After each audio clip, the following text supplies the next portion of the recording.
Good morning, student. This is your lesson 8, Mitchell the Otter, written by Gavin Maxwell.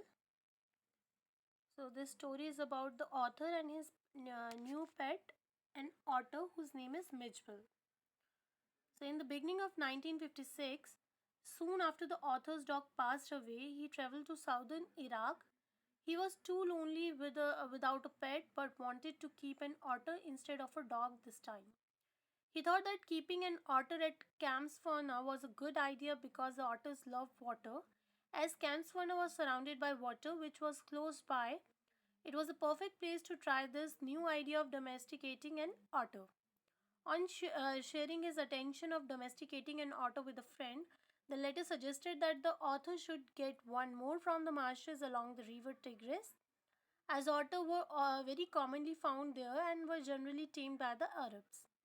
They had this conversation when the narrator and his friend was going to Basra. Upon reaching, they discovered that only the friend's mail had arrived.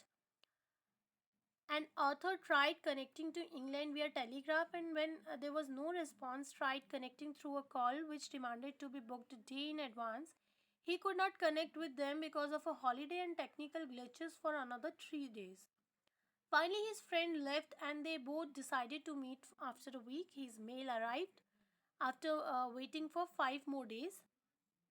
As soon as the narrator received the mail, he went to the bedroom to read it, only to find two Arabsmen with a sack which twisted itself again and again. They handed him a note sent by his friend and which stated that the otter was a gift from him. The otter was packed in the sack. The author considered domesticating an otter as the beginning of a new phase of his life that is still continuing. He developed deep affection and a unique bond with the otter that could only be understood by the other who have ever owned an otter. Mitchell, the creature that emerged from this sack on the second part 2. Mitchell, the creature that emerged from this sack on the spacious tiled floor of the consulate bedroom resemble most of all a very small medievally conceived dragon. As soon as the narrator opened the sack, the otter came out on the tiled floor. He looked like a small version of the ancient imaginary creature, the dragon.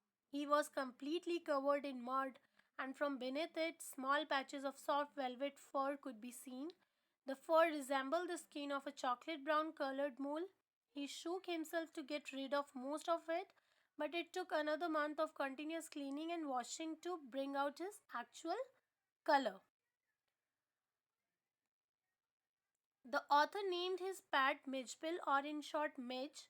Midgepil belonged to a race of otter that had been recently discovered by a zoologist named Lutrogil perspicillata maxwell and was thus known as Maxwell's otter. It took the otter a little time to open up and get comfortable in his new surroundings. He was set at a distance on the first day, slept with narrator in his bed, lying on the crook of his knees on the second, and began to know his surroundings better on the third day. Gavin made a bell for the otter just like dogs have to take on the lead wherever they went. When he first looked the otter into the bathroom, he discovered that Mitch liked playing with water. He would jump and roll in water like a hippopotamus did. This was a characteristic of otter to get infuriated with still water. So they played with it and splashed it till the last drop in the bowl bucket. Otter liked moving water, and when Mitchell saw still water, it seems that he got angry and would sit in it, splash it, and try to overturn it from the bowl.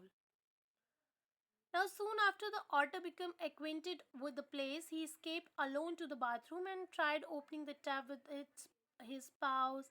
Surprisingly enough, he managed to open the tap enough to get a trickle of water and then more to get the full flow since he started by turning it in the right direction. On the other occasions, he would twist it tighter by moving it in the wrong direction and ended up being disappointed when water did not flow from it. Soon the otter learned to flow the author without a lead. It used to come to him when he called its name. Midge was very fond of playing. He would spend most of his time playing with a ball ball, dragging and pushing it throughout the room and going after it. Otters are generally known to be fond of lying on their backs and juggles with objects between the paws.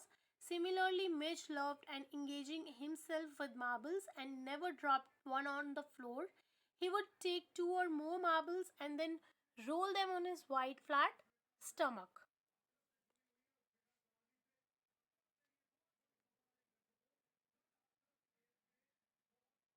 That's all about first and second part. We will continue further in next video.